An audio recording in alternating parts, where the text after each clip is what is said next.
Fucking hell, it's roasting upstairs here. Yeah. This weather always makes me think of doing these podcasts. Really? I think of it as being winter. Yeah? Yeah, 100%. I think one of my strongest memories is doing... Hello! They can't see you. I haven't put my video on yet. It'll make too much of a sound, I think, pal. Let's give it a go. So we're going to try and putting this fan on, but I think it will make a sound. Where are you taking it? Put on put down 6 music in the background and a fan heater and the football and the telly. Can you hear it, Cleves? We listen. Yeah. It doesn't sound any loud. Doesn't sound any louder than James's traffic outside. So I think. No, okay. Can you turn it more towards me? Do you want it on oscillate? No, I don't want oscillate. I don't like oscillate. Oscillate wildly. There. Oh, blowing up his shorts. Better. That's better. I think it's... Do you want it on higher? No, it's fine. Thank you. Right. Production assistant. Hang on. Where the fuck is Martin. video on here? Hey! Right. Oh, fucking hell. Right. Britain. An ancient kingdom with legends of violence, cruelty, and torment in its blood. Join your hosts, Ross, John, and James, as they bravely tread where few would dare. Witness their journey into the horrific history of British horror. They are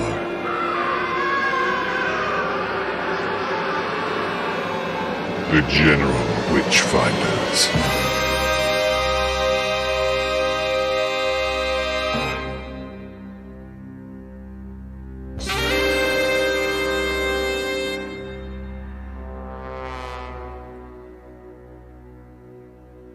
So this film was a load of shit, wasn't it? Yep. Yes. Right, let's do Scars of Dracula then.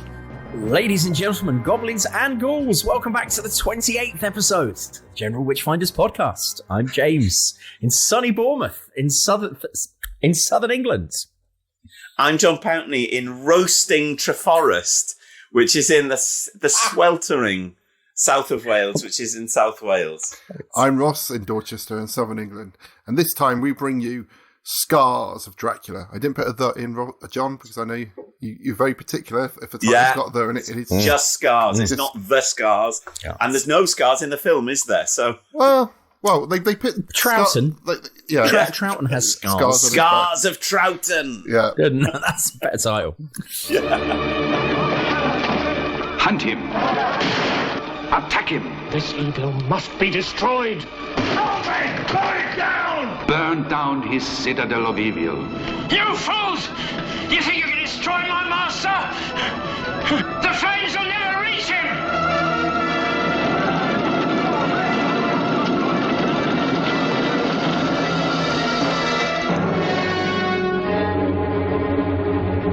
He is evil.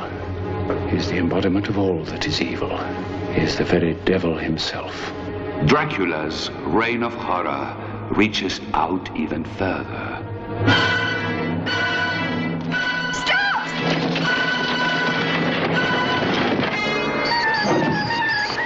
A winged creature of terror becomes Dracula's most fearsome new ally. Enter Dracula's stronghold at your peril.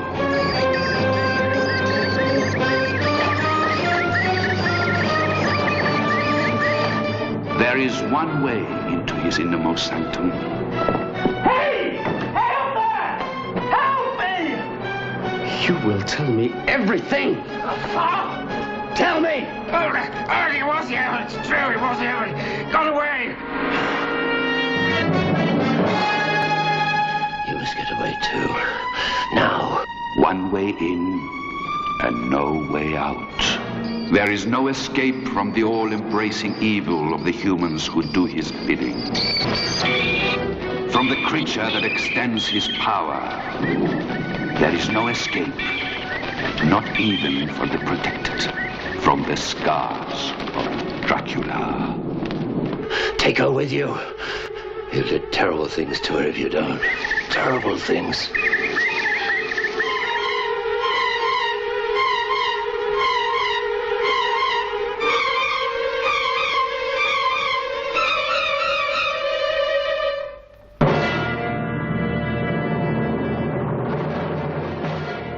So, Scars of Dracula is a 1970 British horror film, of course, directed by Roy Ward Baker for Hammer Films. It stars who else but Big Chris Lee as Count Dracula, along with Dennis, I Should Be So Good For You, Minder / The Sweeney, Waterman, R.I.P. recently, Jenny Hanley, Patrick Troughton, and Michael Gwynn. Although disparaged by some critics, some is generous. Including these. The film does restore a few elements of Bram Stoker's original character and novel. Does. The Count is introduced as an icily charming host. He has command over nature, or some of nature, Ross, to be entirely precise, we're told. And he is seen scaling the walls of his castle. It also gives Lee more to do and say than any other Hammer Dracula film, except its first. Despite being on screen probably only for about 3 minutes. Again, as per usual. More on that in a bit. 1950. Any other Hammer Dracula film except for its first 1958 Dracula. This film breaks the continuity maintained throughout the previous entries, oh no, in Hammer's Dracula film series. Whereas at the end of the preceding film, Taste the Blood of Dracula, the Count met his end in a disused church near London. This film opens with a resurrection scene. Sorry, I'm laughing just thinking about it. Set in Dracula's castle in Transylvania. Although they never actually explicitly point out that they're in Transylvania. More on that. No. Yep. With no explanation as to how his ashes or remains got there. Furthermore, in Scars of Dracula, the Count has a servant named Klove, played by former Doctor Who Patrick Troughton. In the third film of the series, Dracula, Prince of Darkness, Dracula has a servant named Klove, this time played by Philip Latham, who appears to be a different character, although identically named. The disruption of continuity caused the disruption of continuity caused by Scars of Dracula reflects the fact that the film was originally tooled as a possible reboot of the series in the event that Christopher Lee elected not to reprise the role of Dracula. And as listener Christopher pointed out, it was in fact intended for John Forbes-Robertson, who later played Dracula in The Legend of the Seven Golden Vampires. Interesting. Oh, interesting. Although, once again, I think Christopher Lee's agent probably had something to say about all of this. Yeah. It's one day's work. Please just go. Come on, darling. Come on. You are Dracula. Right. Peter Cushing, of course, notable absentee, or is he? Because Peter Cushing was asked to appear in this movie. However, due to conflicting schedules, and not, as I guessed, the death of his wife, his poor wife. She wasn't dead at that point, but maybe she would have been seriously ill. Yeah. He recently declined the major role written for him. He was able to carry out a dare set by his good friend, Christopher Lee. Due to a hold-up in production in filming of Scream and Scream Again, Peter Cushing was able to spend a day on set filming a brief cameo as a milkmaid for the opening Village Inn scene. Which I did not... Wow, that's remarkable. Dracula's resurrection at the beginning of the film is the same footage as Dracula's death from Taste the Blood of Dracula, but simply played in reverse. Backwards, yeah. Right, okay. There's lots preamble done. That's a great Wikipedia entry. Thanks, James. Beautifully edited by myself. Philip Latham, I should point out to our listeners, is also Lord President or President Brucer. Maybe he's not Lord President Brucer in the Five Doctors. So there are Doctors. So there's links to Troughton and to Philip Latham there. So yes, and I remember watching this film with my grandmother. No, actually, that's wrong. I remember watching the Five Doctors with my grandmother. And all she would say about Philip Latham was, poor Willie, poor Willie. And I presume that at some point in the past, he had played a character called Poor Willie. She had met him in the past. And, this withering assessment. I don't know if any of our listeners know what role that was for Philip Latham, where he was Poor Willie. Sure, she wasn't channeling some kind of dead sailor or called Willie or something. Sailor? I don't know. Anyway, right. So Right, before we get into this in our usual way, what struck me was, as I watched it, because they do that thing as films used to do, where you get all the titles at the start. Mm-hmm. Yes. As we know from Hammer films, don't expect a coda. This film will. That's my one prediction. I thought this film will just end, and lo and behold, yes. But at the start, as it's running through the credits, and it gave you the Roman numerals of the film, I thought, this is 1970. And what I thought was, my first note was, this is the anti-Dracula AD 1972. And bearing in mind that if you think about, in terms of production and script writing, there can only have been a year between them working on this and starting on AD 1972. And they are two wildly different films, in a way, really, aren't they? In terms of 72 is like they've just gone, right, we need to update this. We need to bring this into the comic. Whereas this feels almost like a Scriptbot 3000 has written a horror, it's so by the numbers, isn't it? It's remarkably by the numbers all the way through. They have injected a little bit of sort of 1970s sex comedy into it. Well, more on that in a second. Yeah, absolutely. I've said Carry On Dracula a bit further down my notes. Confessions of a Vampire Hunter. I thought that's my one.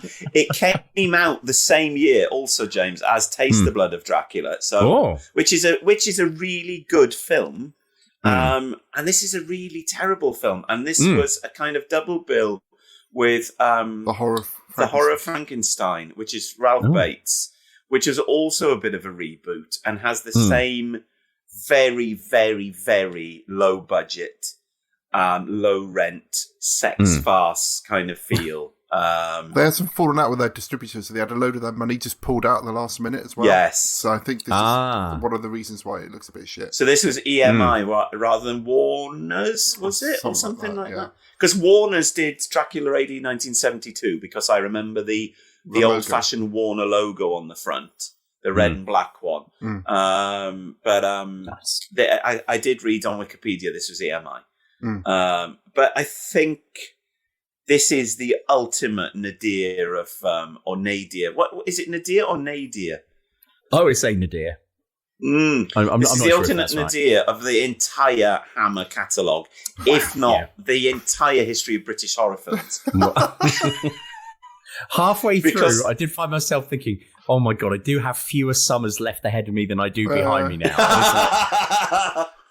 I watched this 4 times because I really couldn't keep awake watching it. And even at the end, you've watched it more times than the director. Exactly. But we're coming to the end. I think I really like the ending, but there was a point where I was just desperately trying to keep my eyes open. This is a good death scene. And I just fell asleep. I just couldn't do it. Oh my God! Oh man! Yeah. Shall I give the background for this review? Yeah. Yes. What exactly? Yeah. Yes.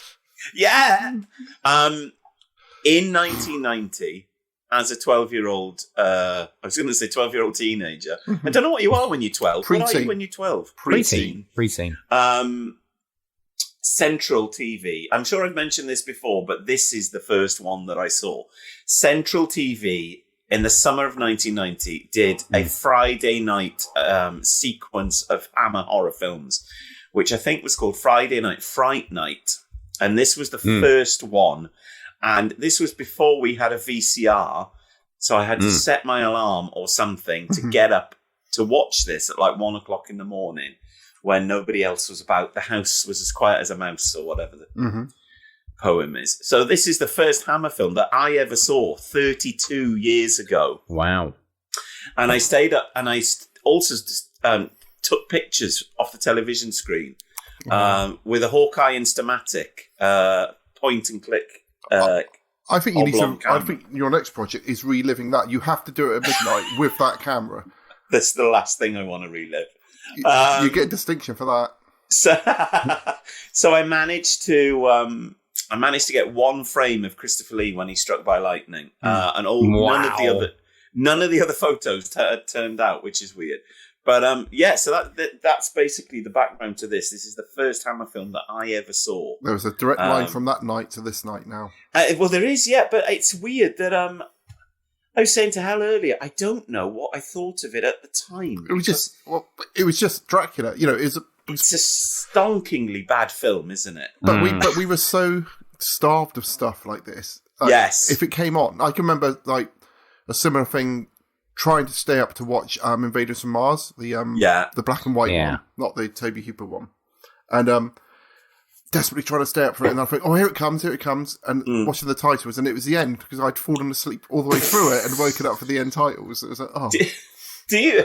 This is a running theme with you. Do you have a problem? Have you got catalepsy or something? Yeah, that's the word. It's not kleptomania. That's stealing stuff, isn't it? That's stealing stuff. Edgar Allan Poe. Yeah. Have you ever woken up in a tomb with a bell next to you? Well, talking about waking up in a tomb, that's because I weirdly, I had a feeling that this film might be. I thought, this one.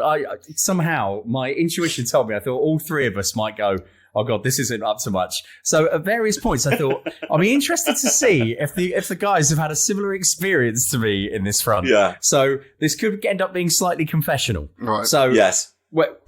I'll get onto those points at due course. But are you going to tell us you've woken up in a tomb, James? Not quite. No. But more on that in a second. Keep listening. I've woken up I've woken up in a Lloyds Bank lobby when you used to be able to use your card in order to get through. Yeah. You could do that on in the Midland Bank on Queen Street in Cardiff, couldn't you? Yeah. You could go in there in the middle of the before or after Welsh Club. Yeah. To get a tenner out or a fiver. Yeah. More on that soon. Yeah. So so cracking into it. What I thought is all the way throughout, there is perhaps the worst bat effect in the history of the universe. So massive and flaps its wings so slowly. It's a fat bat. Yeah. It's a fat bat. It looks less than like a flying rodent and a mouse than like I suppose like a bin bag. That or meatloaf. And I was going to say like a guinea pig. Yeah. It's like a guinea pig with wings, just vomiting blood. Well, and that's the point. I thought, and I just immediately thought of in Elstree them with this kind of fake bat's head with the blood oozing out of it, and some sort of tech bloke smoking a fag. Pour more blood out of his mouth, Dave. More blood. Yeah, keep going. The blood is just the colour of poster paint, isn't it? It's not it is. Even it's really poor straight away. It's not a Kensington gore as it's meant to be known in the industry, even though I've never heard anyone use that phrase. It just looks like badly stirred poster paint. The film opens with the worst matte painting I think I've ever seen of a castle, which looks like it's literally painted with fingers. And I know that they made these films very quickly and they were kind of just released wham, wham, wham like that. But they literally would sign off anything at all, wouldn't they? And that is what surprises me, because the director of this was known for A Night to Remember, which is the first film about the Titanic or the beside. I don't know if it's the first film, but it's the most well-known film besides Titanic of the sinking of the Titan. It's a very good film. I think Kenneth More is in it. And then obviously he washed up,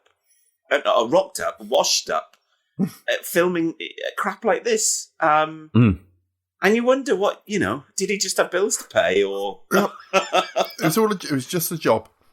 Yes. Before people got paid ridiculous amounts of money. Yes. So you open with a terrible matte painting and then some poster paint on a cape. As a ginormously fat bat vomits blood onto this poster paint. Onto this flat surface, and then miraculously Dracula is reborn. Yeah. Yes. Which, as we've established, just you said, and I didn't realise that. But it's just his death sequence replayed back. Reverse. Yes. Good grief. And then when he is up and rocking around again, I've just written down, Big Chris Lee looks totally nonplussed about resurrection. Yeah. Yes. I know he's supposed to be an otherworldly character to a certain degree, but bearing in mind he's just literally like come back from beyond. He's just like... Yes. I think this is his just worst no emotion whatsoever. This is by far his worst performance as the Count, because... he's got a totally white face. This is my favourite look of him. I'm just waiting for Ross to go, if ever we do a convention of General Witchfinders, I'll dress up like this. But I like his look on this. Almost like blue complexion at some points. Yeah. I think he looked really cool in this one. A bit like a really piss poor, like glam rock kind of I like that. star. So straight away you realise, well, if you're me, basically, you realise that they've dispensed with continuity. Yes. And so all the other films have had quite a shaky continuity, but there has been continuity. This one, straight away, you're just like, what on earth is happening?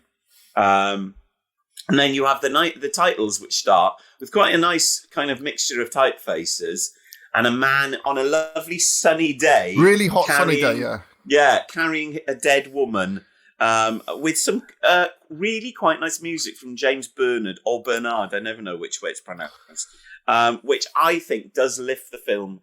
So he did the music for the original Dracula and the original Curse of Frankenstein. So he's a bit of a Hammer stalwart, and he does a very good job in this. It lifts it from the utter kind of tripe that it is. Then we go to the pub and we meet our favourite landlord, as seen in The Reptile. What, Michael Ripper? Yeah. Michael Ripper, who is absolutely... Straight away, I was like, of course, I recognise that man. Yet again, the sideboards are back and what have you. Yeah. Did we mention last time his utterly magnificent CV? His body of work. His CV is immense, yes. It is incredible. Because as we were watching, I took a look at that. He must have lived in a palace for the amount of money he must have been paid. Just seeing that he's in a number of our kind of touchstones from our youth in many ways. Number one, he was in an episode of Minder with Dennis Waterman. More on that. Amazing. He was in an episode of Home to Roost. Yeah. And then for us, Ross, he was a teacher in Gruey. Do you remember Gruey? No way. Gruey 2. Yeah. The kind of schoolboy. He's ended up being in lots of stuff to get the guy who was Gruey, wasn't he? Yeah. And then the last thing that he did was he was in The Bill in 1996. But he has been in a huge amount of stuff. A proper British character actor. Yeah. Probably, I like to think, drove something like a nice Mercedes or a Jensen Interceptor. The Cars of Dracula. Yeah. And because he could have afforded the best, really, couldn't he? Oh, absolutely. He was constantly in work. Ross, he was also in Sammy's Super T-shirt, the Children's Film Foundation film. I do love it. That one. I would like to do a Children's Film Foundation deep dive. Something I noticed, it looked incredibly hot and sunny that day. But they all the time. Yeah, but they cut to the inside of the pub and he's loading up probably about... He's stoking the fire. The 12th log on the most enormous roaring fire in the... That's what I wrote down as well. Maybe he's trying to keep some evil spirit from descending down the chimney, because they're a very superstitious lot, aren't they? So which part do we think Peter Cushing was offered to play? Do you reckon it was the priest? Yes. Yeah. That seems right. Michael Gwynn is in Revenge of Frankenstein, which I think is the second Frankenstein film, and is up there with the best Frankenstein one. So we should so we should do that one at some point, because that's a really good proper horror film with proper production values, lighting, I want to do the next Frankenstein would be the Dave Prowse one, I think. And just so we can set the two dubious stories about Dave Prowse again, right? I've just put the vicar. Not only has he got remarkable ears, but his hair is so voluminous. His hair is fabulous, isn't it? It's virtually got its own postcode, hasn't it? It's massive all the way throughout. So it's got its own credit. So this is the vicar who is pretty much like, we shouldn't go and kill Dracula because that'd be violence, and we shouldn't be doing violence. Come on, lads. Yeah, my brother. Yeah, I'll wait here. Yeah. Does he wait somewhere? He never quite goes there, does he? Not until later on. No. So he stops and offers prayers by a small shrine to Mary, which is strange. So they all stomp off up to the castle. With a very small cart, with very few twigs on it. Yeah, and some barrels, which will come into play later on. And then they hide in. Yes, is magnificent. The big room. Michael Ripper goes up to the front of the castle, bangs on the gate. Troughton opens up like the spy hole, and he says, "Open up!" And he's like, "Go on, open up!"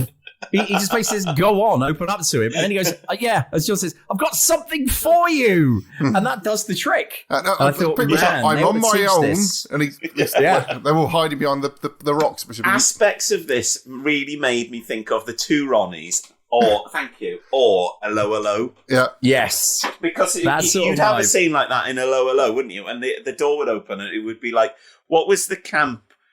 Was he the camp one who had his little tank? No, that was Gruber. Von Smallhausen was like the small Gestapo man who was like the mini-me to Herr Flick. He would have opened the slit. Yeah. He was played by somebody else entirely different. For one series. Herr Flick would have opened the top one, and then Von Smallhausen would have opened a smaller one lower down. That's already better than this film. Smallhausen. So you go up to a castle, and to attack the castle, you knock on the door and alert people to the fact that you're actually there. Yeah. And then they open the door, and then you just run in. This is what happened in Sri Lanka yesterday. Well, I was about to say, forget your Trojan horses. You see, the Trojans could have saved themselves a lot of time and money. Just need Michael Ripper. Just get Michael Ripper. But the other thing that I thought was, yes, I know it's all matte painting and what have you, but one of my questions was, number one, when is this happening? Yeah. What year is this taking place in? Number two, where the hell is this happening? And now, Ross, you putting in the thing at the start that it's supposed to be in Romania. I've been to Romania, and all I'm going to say is that it doesn't go super flat like that, and then suddenly like a mountain. Yeah, and it's in a very short coachway from another country, which we'll talk about in a bit as well. There's no sense of location. No. And there's no sense of time. And I'll come on to this later, a particular location, because from the script and what they do, none of it matches up and none of it kind of makes sense. No. And this is the first of two incidents of Troughton easily being just pulled through a door, but people being able to sort of storm the castle. But this is the first time that I've ever seen him spit at someone. Yeah. Ooh. Which I was quite shocked to see Pat Troughton spit at Michael Ripper. I was like, oh, God, that is shocking. What's the word? What is the word? Vervoids? No, visceral. Visceral. That is visceral. To see Patrick Troughton, the second Doctor Who, spit at Michael Ripper. Yeah, you wouldn't see John Pertwee do that, would you? No, it leaves a nasty taste in your mouth. It really does. Maybe that's why he's fat. So we should point out that the angry village people, not those village people. That would be a really good tribute band. Not Casablanca Records recording. Join the fucking Navy. Decide, in the fucking army. So they've decided they need to kill Dracula, but rather than going for the traditional find his body, drive stake through heart, they just set fire to the gaff. Set fire to it. Yeah, so we get and don't even make sure that it's actually burning properly. There's a point where he picks up one of his little barrels, chucks it against the door, and then it just bounces off and rolls away. And then there's a great shot of that matte painting with like flames over the top of it as well. It's just, and the flames are like the flames that you get when you've just lit one firelighter, and it's just like one flame coming out. Yeah. Coming out that is what they filmed. They didn't even bother to wait until it was like properly on fire. Get some decent scale on it or anything. But if Dracula would have come to harm, he's saved by the alarm clock, which is the return of the fat bat. Yeah. Talking to him, and just basically just squawking him awake. Yeah. Which we don't see, but it's kind of inferred. But they keep making out. So, and this is something which in all the articles I read about this, the big deal is that Dracula has a room which is inaccessible and it's made of fireproof and you can only get through it through a window.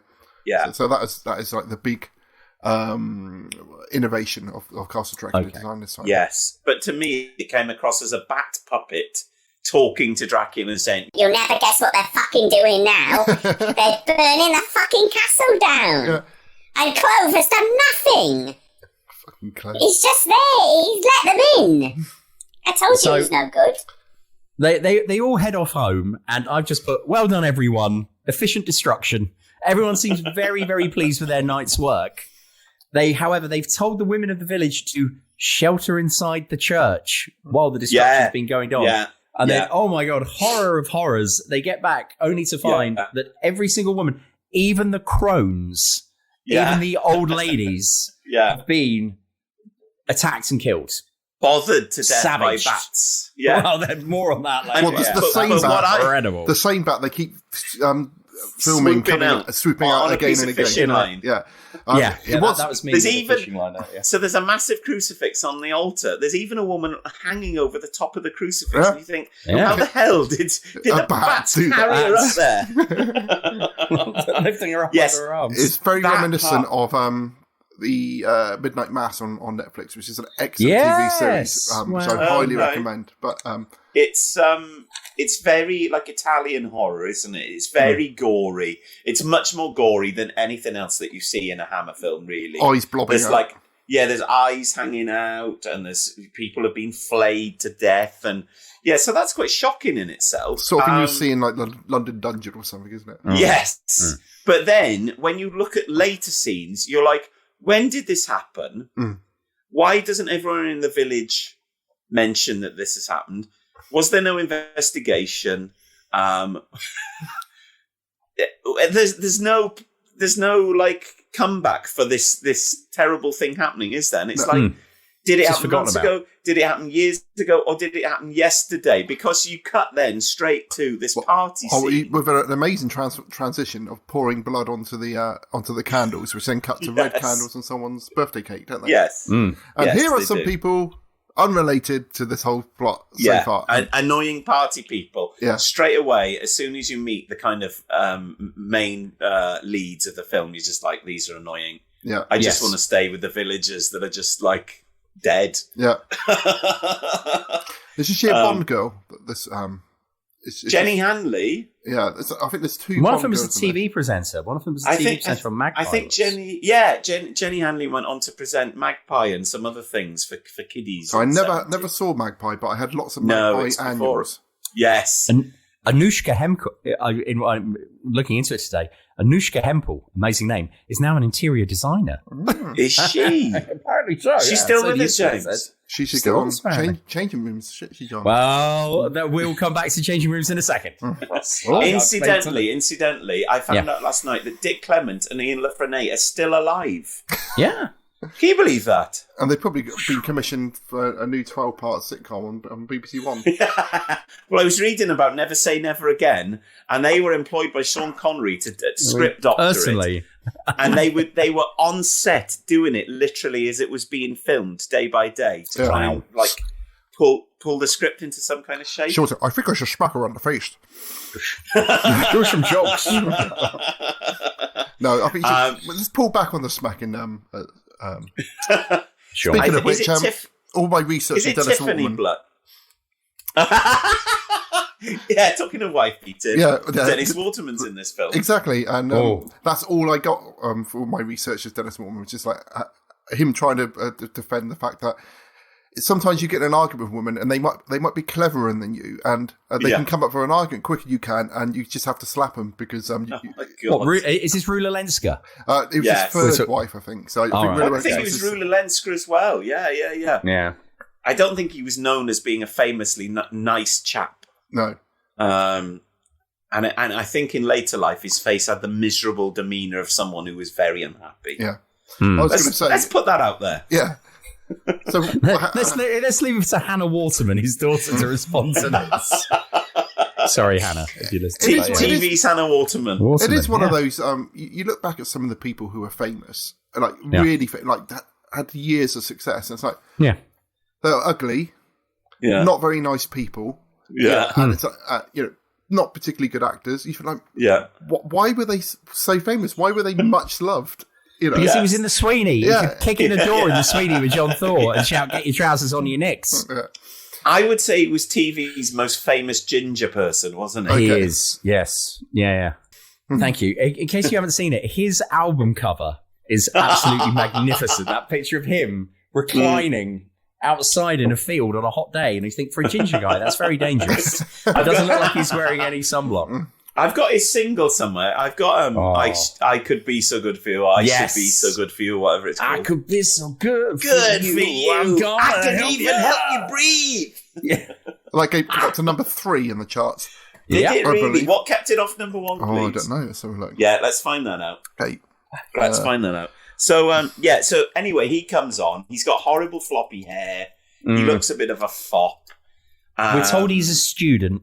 You're told he's a student. And then Jenny Hanley's there. She's quite pretty, but she's not very charming or kind of interesting in this film. Then you meet the brother Paul, who is the most annoying Burke that I've ever seen. Yes. He's one of the sexiest men alive.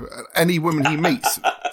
And this was my thought. Go on, John, carry on. Well, that's the central conceit of any sex comedy in the 60s or 70s, isn't it? That the people that play these Lotharios are creepy, very average-looking men in, as you see later on, red Y-fronts. Yes. Yeah. Because that is very much the Austin Powers thing, isn't it? Is that he's supposed to be like this really sexy guy. Yeah. But because as I was watching it, I was like, who cast him? Who went, right, okay, now we need a lady killer in this. Let's get someone who looks like he works at Allied Carpets. That is, Yeah. Not your Cary Grant. Yeah. Not your George Lazenby or your.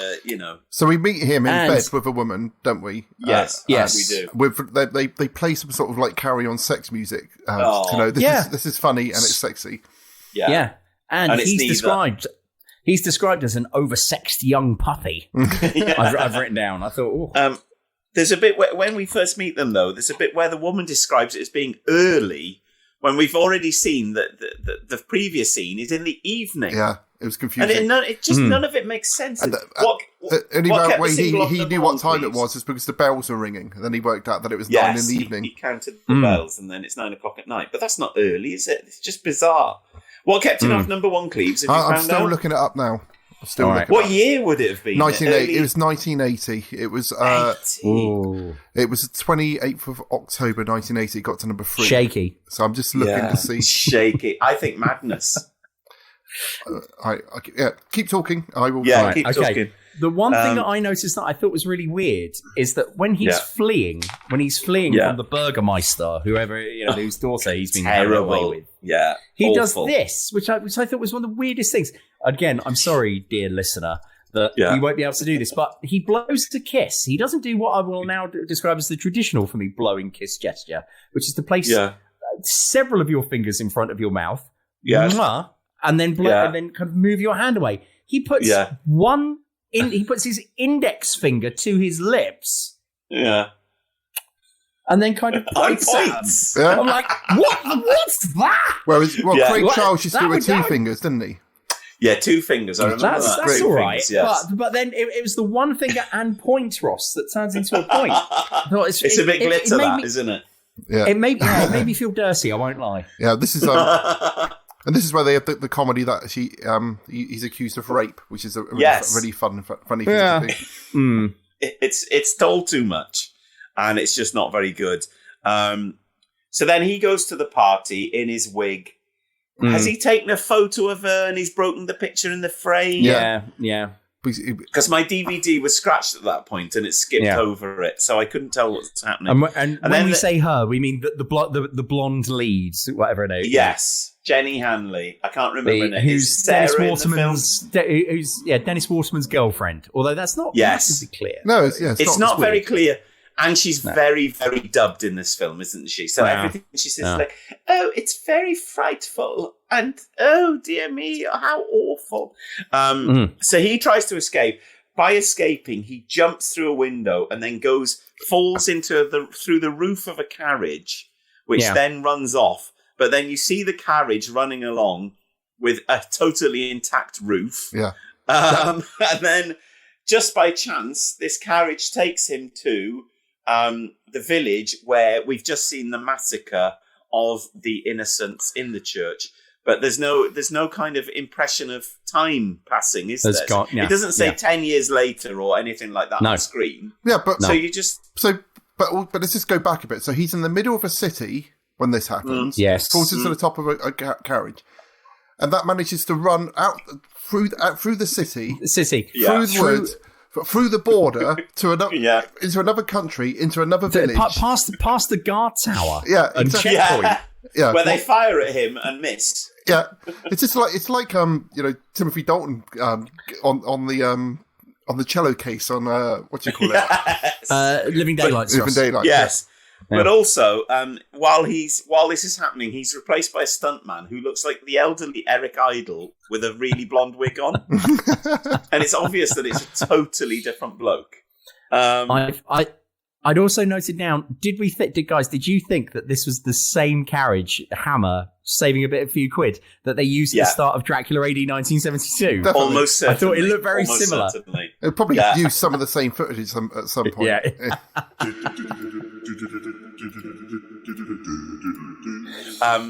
The music at the start of Dracula AD 1972 is brilliant. It's permanently in my head.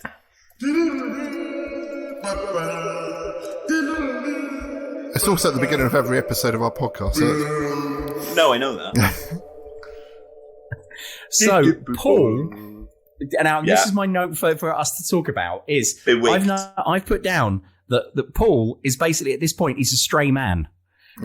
He basically attempts to get in. He's out after dark, and he's literally got nowhere to stay. He tries to beg his way into the inn, where the inn, which has now got this kind of, like attractive new barmaid working there. Yeah, and bawdy. Basically, he talks his way into her pants in 30 seconds by basically saying, I've got nowhere to stay. And I was going to go, guys, have you ever found yourself out late at night with just like, I haven't actually got anywhere to stay? Because I thought, I reckon that's happened to me about 3 times in my life. And it's always the weirdest feeling. It's normally you've missed the last bus or last train home. You may be somewhat the worse for refreshing alcoholic beverages, but you suddenly find, because my one was that when I did my teacher training, I did it. I did it through University of Southampton, and which was great fun. Really, really enjoyed going up there. So you'd go up there a couple of days a week in between your teaching practice. Trust me, people, this is going somewhere, this story. And I made friends with some of the people who actually, on the course, who actually lived in Southampton. And towards the end of the course, I think roughly this sort of time of the year, they said, right, we're going to go out in Southampton and we're going to have a few drinks and, kind of finish the teaching. I thought, great, fantastic. Yeah. And I was then sort of got to where they lived, parked up there. And then they said, hey, come and get in a car with us, and drove us to an entirely different bit of Southampton I had no knowledge of whatsoever. The night then descended into what I can only describe as drunken farce, featuring too many drinks and shots being had. And then me finding that a couple of them had gone off somewhere else that I didn't want to go to, as I seem to recall. And then me going, well, who's driving us back into the middle of town? And someone going, there isn't anyone to drive us into the middle of town. And I thought, oh, Christ, I'm not 100% sure where my car is or where these people live in relation to this. I'm not entirely sure where I am, because even at the time of Google Maps, I think I was too drunk to even operate a phone correctly by this point. And I thought, I'm just going to have to wander Southampton. Yeah. And that's what happened. I was a stray man. And all I can remember is getting up to, and the first thing that I noticed was, oh, I'm by the big cargo point in Southampton that you often see from the train in case anyone's gone through. And I was like, because that's the big kind of cargo lifters. And I was like, oh, okay. And then I suddenly realized I'm about 6 miles away from where I need to be. And I have no money for either taxi or anything like that. And so I was just like, I'm just going to keep walking. And I think I got back at the end of the day about 4 a.m. and had to just sleep in the back of my car like a tramp. that was my stray man, like Paul story. Yeah, it's never happened to me because I've only ever been. I've always been driving other people home at the end of the night, usually. So yeah, that makes sense. As a going out with a non-driver, it's always I've always just driven to places and then thought, sensible. I'm just gonna fucking drive home. I've woken up I've woken up in lots of weird places. I knew Ross had the trump card. Yeah, we know that, Cleves. Yeah. We know that, Cleves. In your pyjamas and the straw hat. Yeah. Face down on my own second pool park. Club if or back, that one side. Yeah. Actually fell asleep. In the toilets, yeah.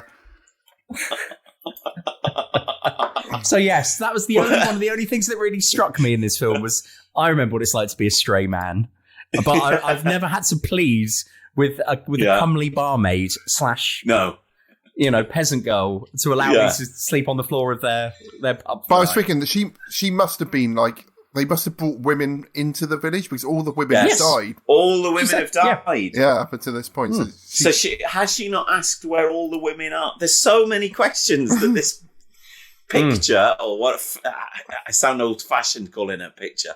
There's so many things that this film brings up which it doesn't answer, and it's like the questions it brings up are more interesting than the narrative it actually follows. Because then he's kicked out the pub by Michael Ripper. And then he's walking through a wood, and he sees another carriage, and he's like, I'm going to get in this carriage and go to sleep. Sensible. Who would do that? Yeah, well, you wouldn't get in a carriage and go to sleep. So anyway, yes. But he's not drunk at this point. He's not even meant to be drunk, is he? And then Klove turns up carrying a dead deer, and then they just drive off, and it's like, what? Like James says, it's like literally like a computer's written this script, and then there's been no human interaction to check whether it makes sense. Yeah, well, how do we get him to the castle now then? Well, maybe he just gets into the thing. Yeah, maybe there's just another carriage there. When he gets into the castle, he then is then introduced to Dracula, who bold as brass. I've just put no messing. He just goes. He doesn't pretend to be somebody else. He just goes, "Hello, I'm Dracula." Yeah. Which I thought was quite weird for these films. Then he acts as if he knows who Dracula is. So so that was interesting. Yeah. And he gets the fear at that point. So he meets Tanya, who is the kind of Anushka Hempel. What would you say she is? Kind of. She's a bride. I was going to say she's a bride of Dracula. Isn't she? She's one of. But what I said was that she touches him at one point and feels that he's cold, but aren't vampires always meant to be cold anyway? It's just like there's no kind of feel for continuity, is there? And she's like, "Oh, you're cold, and stand by the fire." And then Dracula comes in and he's like, "All right, all right, hello." Very brightly lit room as well, isn't it? It's the most underwhelming kind of entrance for Dracula to come into this. Hello. This castle. This really brightly lit castle that's meant to have been burnt down, like whenever it was burnt down. Because he then says, "Oh, you must stay with us. You must stay here." And the room they take him into, I've put interior design by Lawrence Llewellyn-Bowen. Yeah, lots of red insane. There's lots of red curtains and swirly. Yeah, kind of. And I did like, do you like what we've done with the place? I had to redesign it after a bunch of peasants tried to burn me down, burn me alive. Andy did it all. And MD. Where is he now? Yeah.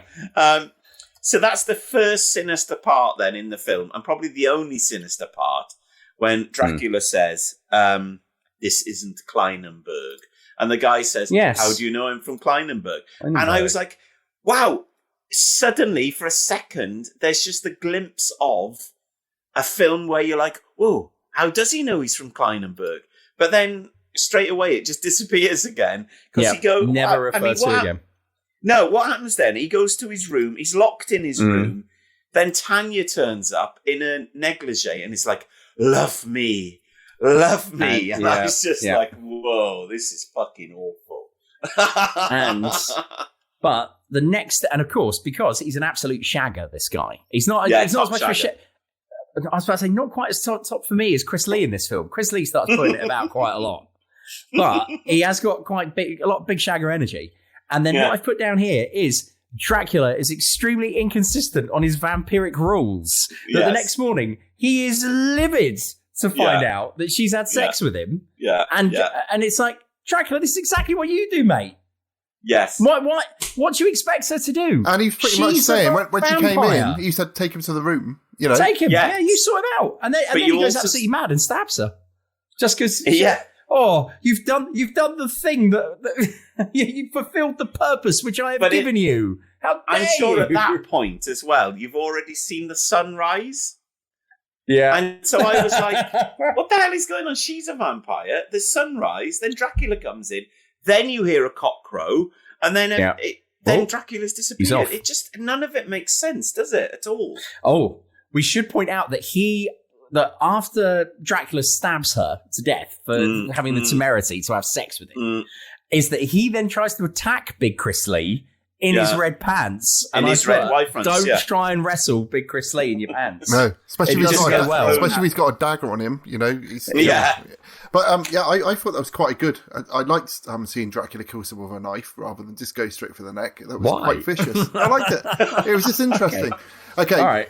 Let's go for the top 10 on the highest chart position of I Could Be So Good For You. Okay, good. Okay, so, yeah, go on. Oh, this is why people listen to this podcast. Yeah, and also there's a link to our number 10 that week, The Earth Dies Screaming by UB40, which is amazing. There we go. It's all connected.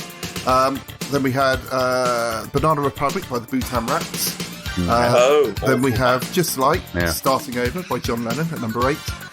Celebration by Cool and the Gang at number 7. Whoa! Down from number 3 to number 6, Ruin in Love by Barbra Streisand. Nice. Staying at number 5, Fashion, David Bowie. Whoa, Fashion, move to the left. Fashion. Up to number 4, we have Never Knew Love Like This Before by Stephanie Mills. And number 3, up one place from last week, I Could Be So Good For You with Dennis Waterman. Yes. Wow. Chart peak. And now coming up to the so down. Last week's number 1 is the tide. It's number 2 is the Tide Is High by Blondie, which means we have an all new number 1, Super Trooper by ABBA. No wonder. Find me. I was sick and tired of everything when I called you last night from Tesco. I know it's Glasgow, everyone. Please don't know, but I always sing Tesco. I don't know why. He was up there with some heavyweights. That's amazing. Some tracks that week, which really he outsold Bowie, saying, "We are the goons." We are the Goon Squad, and we're coming to town. Beep, beep. Beep, beep. We are the Goon Squad, and we're coming to town.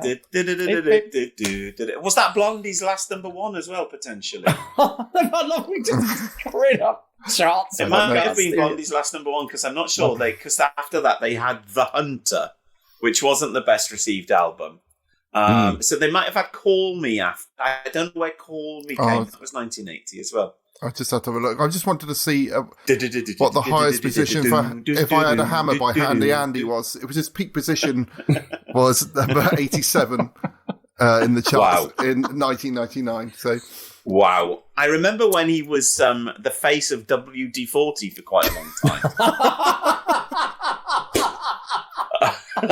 He was on the can. What a claim. Imagine being the face of Water Dispersal number 40. If you don't know, listener, that's what it stands for. It's the 40th water dispersant they tried to create. Okay, how many UK number 1s did Blondie ever have? 5, I'd say. All right, hold on. Heart Glass, Sunday Girl, The Knee, Tide Is High. I'd say 5. 6. Whoa. Oh, really? Yeah. You're going to ask me what they are now, aren't you? Yeah. Let's have a look. So, Heart of Glass, Sunday Girl, classic. Yeah. Atomic, Call Me. Of course, Atomic. The Tide Is High. Yeah. And Maria. Oh, really? Yeah, so that was their last number 1, John. Of course, 1999. Yes, there we go. How interesting. So there was a big gap between.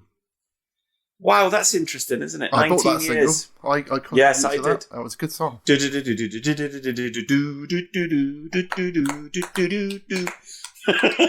Anyway, meanwhile, back in the 1970s, what we find is Paul attempts to escape, doesn't he? And the map painting that they're very, very fond of, which is the shot of looking outside the castle window.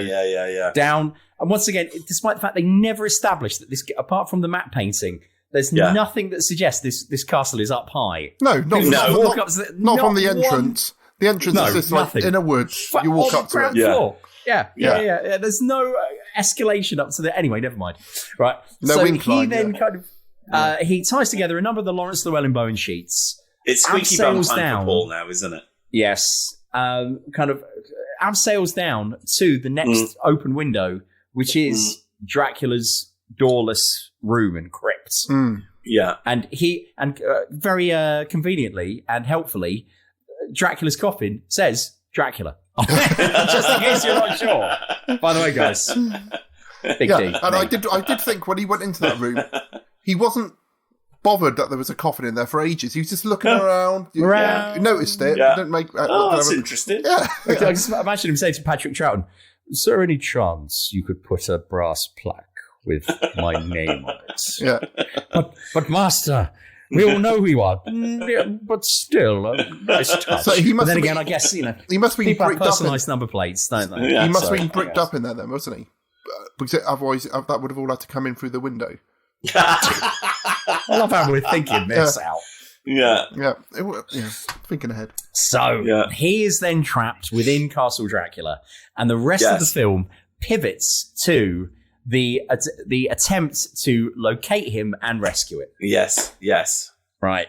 So first of all, we get the two kind of police officers turn up the comedic in the village. policeman. I had high hopes for comedic policemen, but they're not very comedic, are they? Yeah. You just want them. You just need something in this film to kind of thread it together, and nothing really threads it together because it's not a comedy, even though it tries comedy. It's not a real slasher movie, even though it tries that kind of giallo, kind of Italian kind of mad horror. And these two policemen are shitheads, aren't they? Yeah. They are. One of them, it turns out, is an absolute, like Mr. Ripper, an absolute stalwart of British TV. And most recently, so it's the copper The one on the left, just in case anyone's watching. Oh, really? So the copper, He, the last thing he was in was Rise of Skywalker. Really? He was No way! Yes, he's one of the First Order officers in Rise of Skywalker. How old is he? Have a look. Yeah, but Have a how look. old One is he? second. Let me go That's to IMDb. amazing. I don't want one moment. James, what do you think of Anakin or whatever it's called? Not Obi-Wan. Anakin. Obi-Wan. Oh, I loved it. Oh, really? Okay. I thoroughly. I need to give it a go. But the first episode's really good. It gets better and better. The last two episodes are superb for me. Oh, okay, great. But, that's that I really enjoyed him, but I'm very much the target market. Okay, so he's Richard Durden. Yes. Right. And so if you want to look at it, he was also in the 1989 Batman film. He is the guy who is directing the cosmetics TV ad that the Joker makes when you find out that, anyway, if you can ever remember that. But also he's looking at got IMDb, a very he was also memorable face.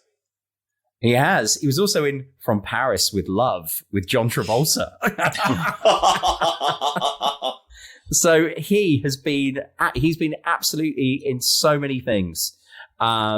He was in an episode of Poldark, the redo. I can't believe he was in Skywalker, because he must be like in his 80s.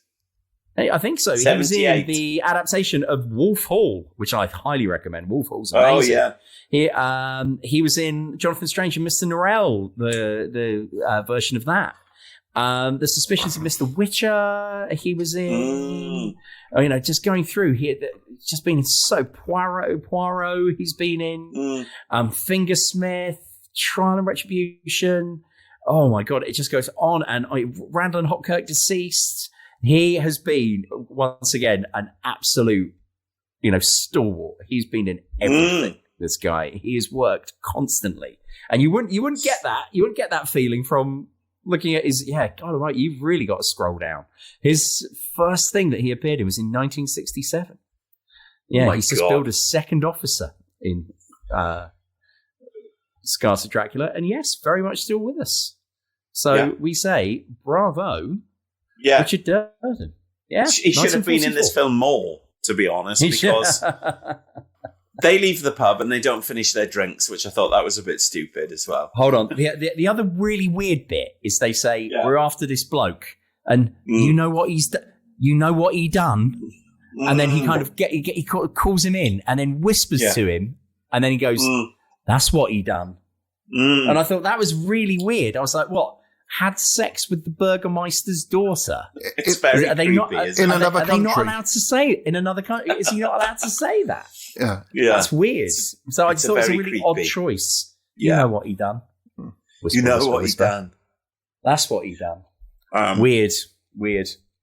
So my notes from now on become a bit more haphazard because the narrative is quite weird, isn't it? Because it's a lot of to-ing and fro-ing and going backwards and forwards, and it's like people walking and going out of windows and in windows, and so there's a bit with Klove now where he's chopping up Anushka Hempel, which I thought was a bit like, I don't know if it was meant to be a bit of a nod to Psycho or something like that, where he saws up the body and he's putting it in a bath of acid, but he's found the photo at this point, hasn't he? So he's obsessed with the photo of Jenny Hanley. He's basically whacking off to this. In his room for him. Go. Speaking of which, my I don't put this in. You don't know what I'm going to say. No, but don't put it in. That's what she said. On the floor, did you? It was like, oh god. Get the disinfectant. Yeah. Get the hand sound out. Right, don't put this in the podcast, please. No one wants to hear this. No, Broken Britain, yeah, exactly. Yes, so this is when Klove becomes obsessed with whoever that woman is. And then we have... the main lead of the film. That this, again, is in another country, a significant distance apart, and Dennis Waterman and his girlfriend just hire some guy, just sit on the back of his carriage and just leisurely go over there. I imagine it would take at least hours, maybe days, to get to where they are. And then as soon as they get there, the guy's going, "I'm not going to take you. I'm going to take you back. I'm not going any further." Yeah. But this is the part for me where it's like this film doesn't understand the concept of time, because this is where they say, "Oh, he's never been away for so long." But they only in the film they only saw him yesterday. Yeah, and they're wearing the same clothes. They're wearing the same clothes. It's like, is it months later or is it literally like the next day? And if it's the next day, why? It's got to be the next day because Klove has cut the body up while this is happening. Yes, exactly. Yeah. None of it makes sense. It's almost as bad as Luke going to Dagobah and training. Oh, let's not get into that. Let's not get into that, Ross. Don't worry about that. Right. Okay. So one of the weird bits of it, because time moves differently, doesn't it? It's like a year on Saturn is much longer than a year on Earth. But so that's the only time that happens in Star Wars is that. But the rest of the time it's yeah. Okay. Space fantasy, mate. Yeah. Right. Anyway, moving swiftly on. One of the things I noticed was that when they get into the pub, Michael Ripper's pub, they're like, "Oh, have you got any food we can have?" And amazing. Did you notice what they offered them? Yes, soup and cheese. Oh yes, I thought lovely, brilliant. That's once again in your face, Weatherspoons. That's what every time we feel like soup and cheese. Whenever we feel like we might be spending a bit too much money, Beck will go through a phase of like, "We'll have soup and cheese for dinner." Soup and cheese. This a thing? Yeah. Yeah, do you dip cheese in soup? No, you have it as like a side with your bread, and then they didn't say bread, Cleves. They said soup and cheese. And cheese. Well, they didn't say bread. I do grate cheese onto my soup sometimes. Yes, I think that's more. Yeah, I do that on a pea and ham soup. Okay, with bit of black pepper. Then very good. Nice. But soup and cheese in itself is quite an odd mix because it's like you can't dip your cheese in your soup, can you? And what kind of cheese would it be? Like a mild European kind of Edam type cheese, or would it be something soft and drippy? A Ladama. Is it Ladama? Is that what it's yes. Leodama, I think it is. Leodama, that's it. A baby. Or the boisson, the petit boisson. Yeah. Old pan. Van, and what's the name of the chief? Duboursin. Duboursin. Yeah, Boissin. Right. But they call it the Petit Boissin, don't they? Yeah. So Right. I also noticed that Michael Ripper sort of asks them about their lives, and he goes, "Oh, you students, are you?" And he goes, "Yes, I'm hoping to be a lawyer one day or something." And he goes, "Oh, it's the best time of your life. Enjoy it." Yeah, How I know. does peasant bar owner, sort of pub owner, Michael Ripper know anything about being a undergraduate university student in the 1700s? I loved that line. That line was so... it's the best time of your life. That it's so weird and odd. Yeah. And then they get chucked out of the pub, which I put is absolutely typical for students. Yeah. Just being thrown out after upsetting the locals. Yeah. Fucking students. And fuck off. Get out. So they then get sent off to Castle Dracula, and once again, distance. They get there in 5 minutes. But before we go, why are they being like this? Why did they chuck Paul out of the pub in the first place? Why aren't they helping these people? Yeah. There's no reason for them. There's no shame on them. Because they don't want to get involved, do they? Because all the women in the village got killed last time they tried to do anything. So I guess they're probably paralysed by fear. But once again, that isn't really made explicit at any point. No. However, so they get to Castle Dracula. Same thing again. Straight away, and this is when I put Chris Lee has got his massive shagger energy on. Yeah. Because he takes one look at, once again, Jenny Hanley. Her name. Yeah, he takes one look at Jenny Hanley and he's like, right, you're next. Yeah. You're absolutely, yes, please. Just carries her off. Yeah. In front of Dennis Waterman. It's a real... It's a real sort of cuckold gesture, isn't it? It's like, right, it's a real alpha what are move, you going to do about isn't that? Yeah. That's all right. I'm big Chris Lee. What do you want to do about that, Dennis Waterman? It's all right. Neither of us are good in direct sunlight, but for different reasons. Let's go. And then I noticed that he kind of gives, I've put, glass of Vimto, Dennis Waterman. I know. He offers him the a wine, but the wine does he gives not him. have... It doesn't and look then like he says something wine like, at all. very good. Good. And that obviously drugs him. It's drugged wine. Yes. Although And he knocks can him off. hypnotise him later on as well, so why he didn't hypnotise him at this point. Who knows? And Chris Lee decides that it's time to get his vampire on, and he's going to sink his teeth into her. But once again, thwarted by Christ. She's got the, once again, classic vampire movie trope. She's got the crucifix on, and he gives it that. So he gets Pat Troughton to come and do it, but he refuses it because it's his little wank fantasy here in the bed, and he just won't do it, and that causes a little bit of friction in the vampire household, in the Dracula household. But he will pay for that later on. He will. And then we cut to sort of like the next day. And Waterman wakes up, and he does, but weirdly enough, pretty much what I do when I have to get up for work in the morning. Which is he wakes up and goes, looks slightly bewildered, and then just goes back to sleep again. Which is exactly what I do. I have my 4 alarms go off. Turn them all off and then fall asleep. So I did feel a little bit of empathy with him there, if nothing else. And then he gets startled by Patrick Troughton, doesn't he? Yeah. So he turns out, like, Patrick Troughton's there.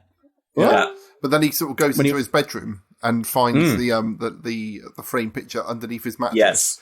Yes. And then we see where did you get this? Yeah, the horrific scars of Troughton on his back. Scars. Yeah, his inconsistent eyebrow makeup in this because they like the fourth Gallagher brother. Yes.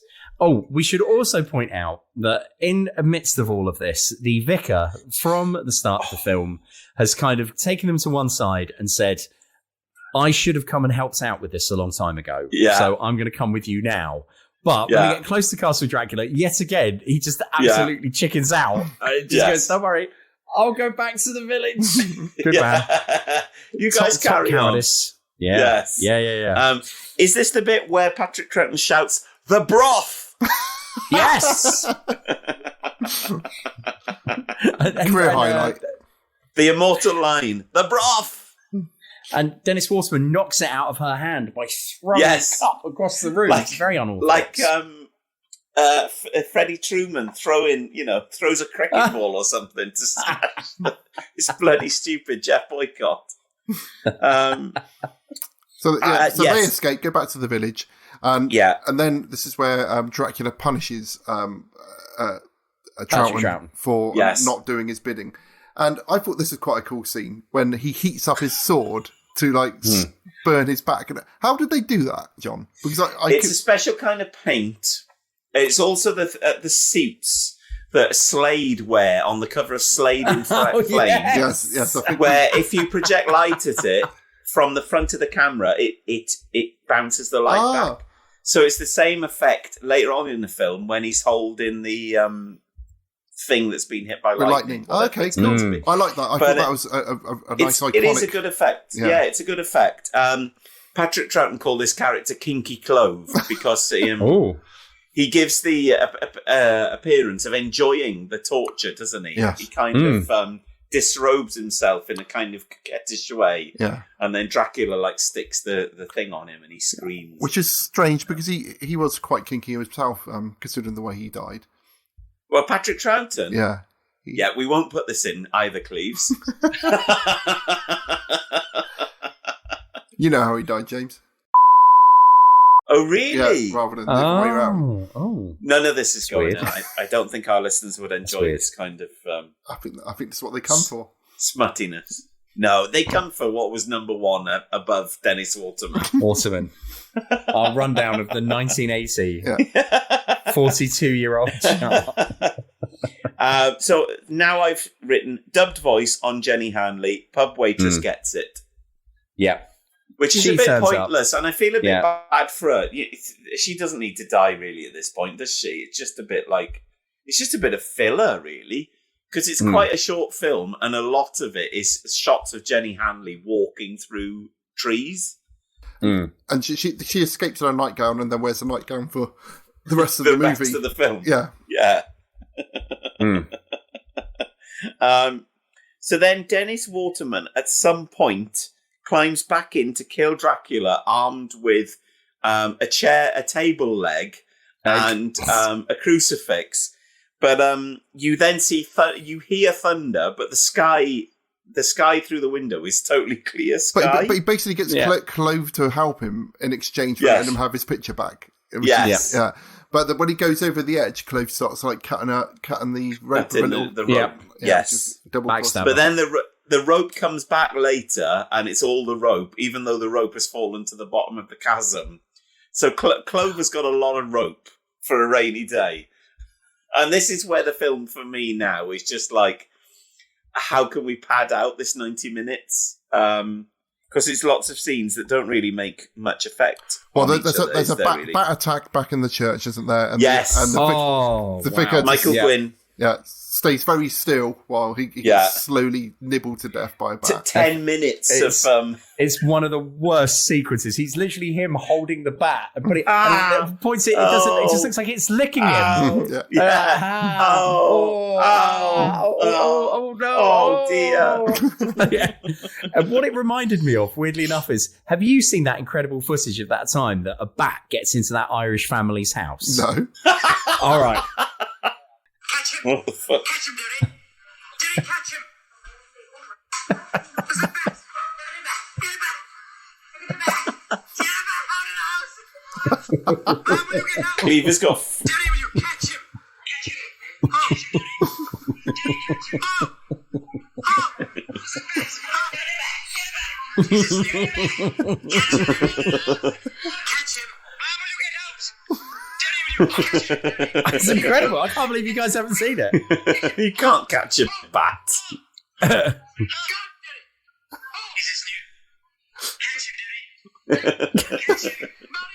Look at the woman looking through the door.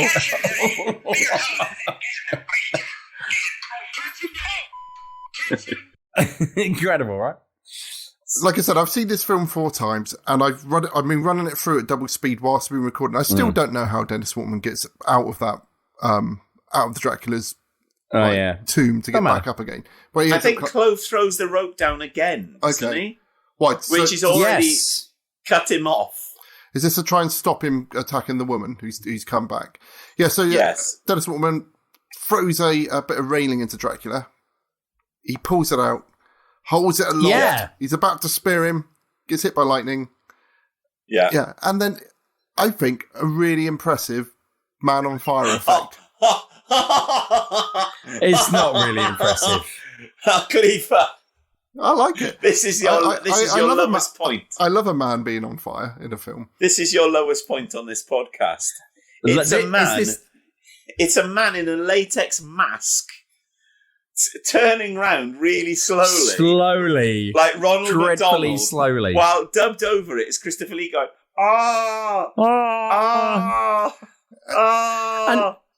and then he falls off the castle. Falls off, and then it just says the end. End.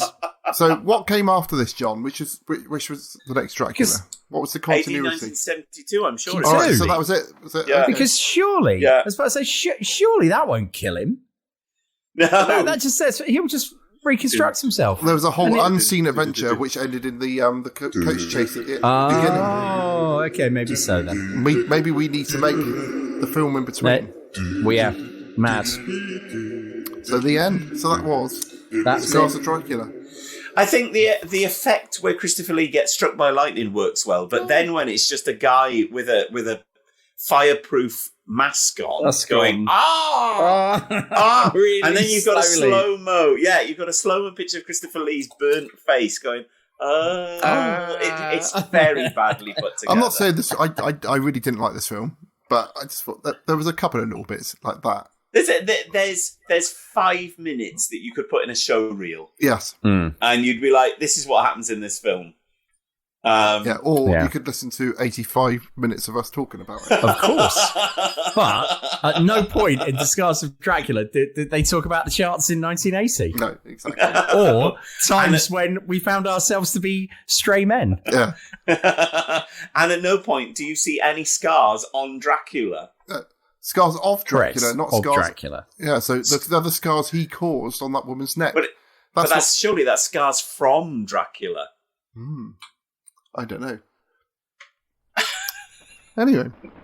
On that bombshell. What are the scores? What are the scores? God. Because of the journey that this film sent me on, I feel bad giving it a low score, but for me it's literally a 1. Yeah. Because it's charmless. It's not much fun. No one's very likable in it. I mean, the best thing is Patrick Troughton and Michael Ripper, isn't it? Everyone else is just a load of rubbish in it. Dennis Waterman is rubbish. Jenny Hanley's rubbish. Christopher Lee has nothing to do. And it's like the fact that they say, oh, this is the big return to form for Christopher Lee because he gets lines. But it's just... he's just like stood there most of the time looking like... He's got too much white powder on his face. Oh, like I said, I like the makeup, but it didn't. I gave it a 1 as well. How about you, James? Oh, it's a 1 for me. One. Oh, one of the lowest scoring ones we've ever done. That's mediocre, isn't it? Yeah. I think it's unusual that all of us dislike something. Yeah. Yeah. Well, it can happen. We all disliked Extra, but you gave that -1. Yeah. Yeah. What did I give that? -9. Oh. I would say that gave me something close to like physical pain watching it. I felt like I had a pain in my chest because it was so like trying to. I couldn't watch it. I found it just like it was so bad. Oh, yeah, horrific. There we are. Right. On that bombshell. So, has anyone got anything horrific they want to discuss? I have, but I can't remember if I recommended it last time. What was that? Did I say that I'm on Yellow Jackets? Yes, you've mentioned Yellow Jackets. There you go. Okay, so it's brilliant. I've now watched all of it. I'm recommending it again. It's superb. Cool. Leave that in. Watch it. Leave that in because that's great. It's on Paramount Plus, which I'm going to get a free trial so I can watch Star Trek Brave New World. So I will check it out. I don't understand why Jack Whitehall is on the adverts for that Paramount Plus thing. Like, why? I just don't understand why Jack Whitehall will stop. He thinks he is, but... It's like Uma Thurman and Jack Whitehall. I was like, what the fuck is that? Are these the only people they can pull in? Where's Bill Shatner? Yeah. Get Bill Shatner in. You're on. Yeah, I would have done a hologram of, like, Nimoy or something. Yeah, to get Jimmy Stewart in. Yeah. He was in Paramount Films. I listened to a good audio thing the other day of... a very good ghost story, which I think you'll have to pause the recording while I find it, please. Hang a minute. Hang on a sec. Hang a bang. Hang a bang. Yeah, so I listened to this the other day as a thing on Audible, someone reading it. It's called The Phantom Coach, and it's by Amelia Edwards, and it was published... I don't know when it was published, but it was published before 1892 because that's when she died. So it's a very good Victorian ghost story about a guy who gets lost on a moor. He goes to visit this guy who's a kind of scientist, but then when he leaves this place, it's in a snowy night. He then goes to get the mail carriage, and the mail carriage that he gets in is actually a ghost carriage. And the kind of description of the men that are in the ghost carriage and the ghost carriage itself is really, really good. And I think it's something that Mark Gatiss should do as an alternative Christmas to M.R. James Christmas stuff. It's really, really good. Nice. Cool. And I think that, if you can find it on Audible, give it a listen. Yeah, we'll read the book. Phantom. I don't know if you can find it to read it. It's probably in one of those British Library... The British Library ones, yeah. Tales of the Weird or whatever. I'm just going to go and get what I'm going to show you. One sec. But I really like the atmosphere of it. It's gone. She's gone. I can't wait to her. I need a snack now. I'm starving. It's been epic. So I saw someone, the artist who did the art on this, tweeted some of their stuff, and it looked amazing. So I bought this. It's the Rear Window board game, which someone has. Which looks that is so you, Cleaver. Hitchcock's Rear Window board game. So it looks a bit like Cluedo, but one person is like the building, and they buried the dog. Yeah, somebody's the building. Well, so I think and they put what? They put cards in the windows to sort of try and tell you what the crime is. But yeah, the artwork inside is absolutely beautiful. So I'm looking forward to playing this. But it's a free play. And is there anything to do with the film in terms of any clips or anything like that, or is it just? Well, it's just Jimmy Stewart card there. Look. Oh, there he is. Look. Yeah, and it's got all the characters out of the film. What's his name in it? I can't remember his name in it. Something Jeffries, isn't it? L.B. Jeffries. Yeah, but yeah, I'm looking forward to that. That looks really nice. And it wasn't expensive either. And it's by Funko, the people who do Funko Pops. There's my brother's got the Goonies game they've done. There's also an E.T. one. And did they do the Jaws one? I've got a Jaws board game as well, which is absolutely brilliant. Yeah, so that's. But what is the actual game in Jaws? Jaws is good because it's a double-sided board. So you play half the game where one person's a shark and the other people are. You can either be. You can be. Ow! Stop my toe. Hurts. Quint, Hooper, and Brody, and what you got to try and like. Is that the Scars of Dracula music? It's Dracula AD 1972. Okay. Yes, go on. So basically, the shark's popping up around the beach, and you've got to try and work out where he is and stuff. And essentially, and you're like closing beaches and all that kind of stuff. And then when that's finished, you flip the board over, and then you're on the orca, and then the shark's attacking the boat, and you've got to try and work out where he's going to come up next. So it's good.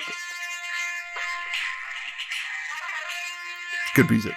I do want to start a band now called Von Smallhausen and play this kind of music. Oh, Von Smallhausen. Brilliant.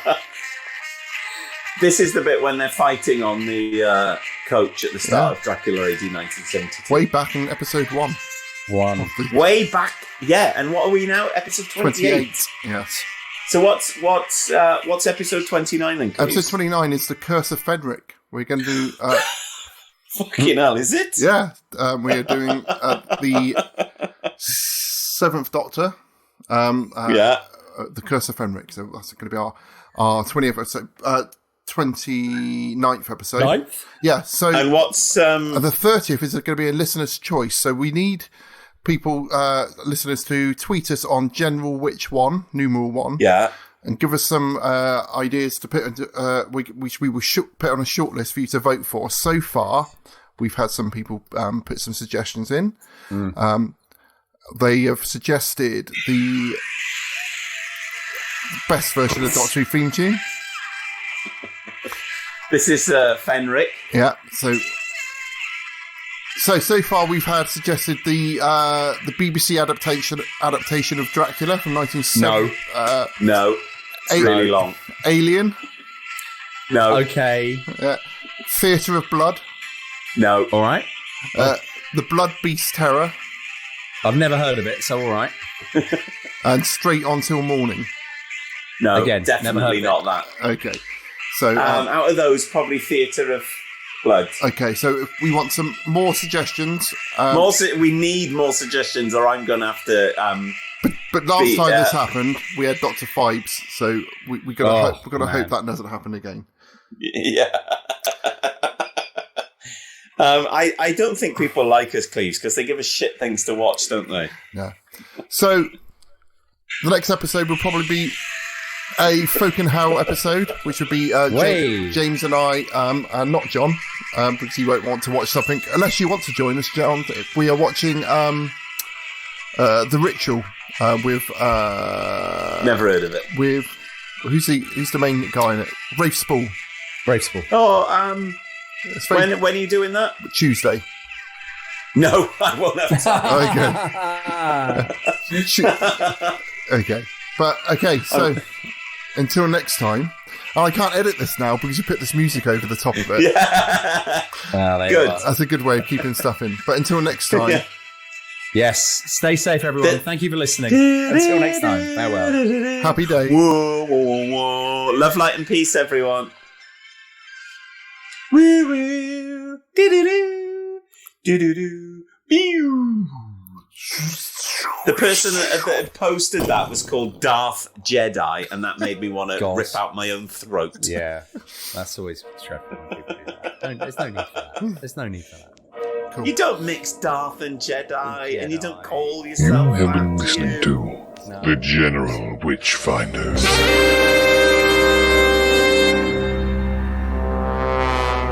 Support the show and continue the conversation at patreon.com/General Witchfinders. Subscribe and spread the word at generalwitchfinders.com. Farewell, and don't have nightmares.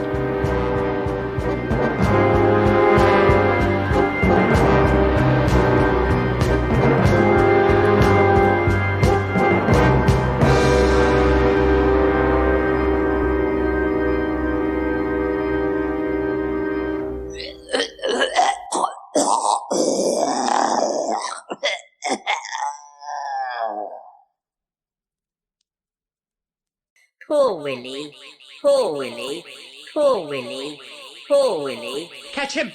Catch him, Derry! Derry, catch him! There's a bat! Get it back! Get it back! Get it back out of the house! Mom, will you get out? Derry, will you catch him?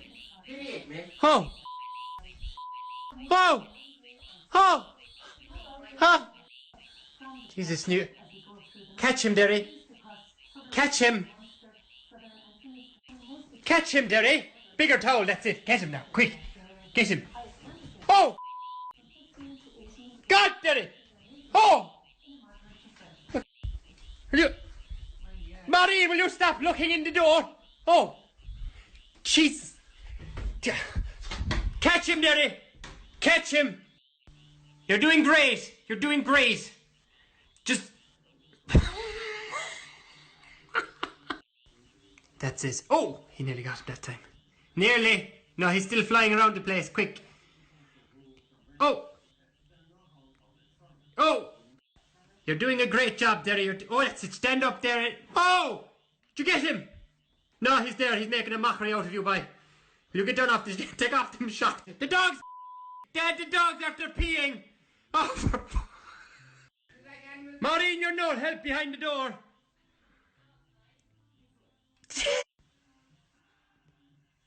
You're tiring him out. He's like McGregor, he's got no legs left. Go on, catch him now. There he is. Get him. Oh. Oh! Oh! He's on me! Delighted. Outside. Sure, the dog got a fright and he himself, Mom. Sure, how would you blame him? And you outside the door.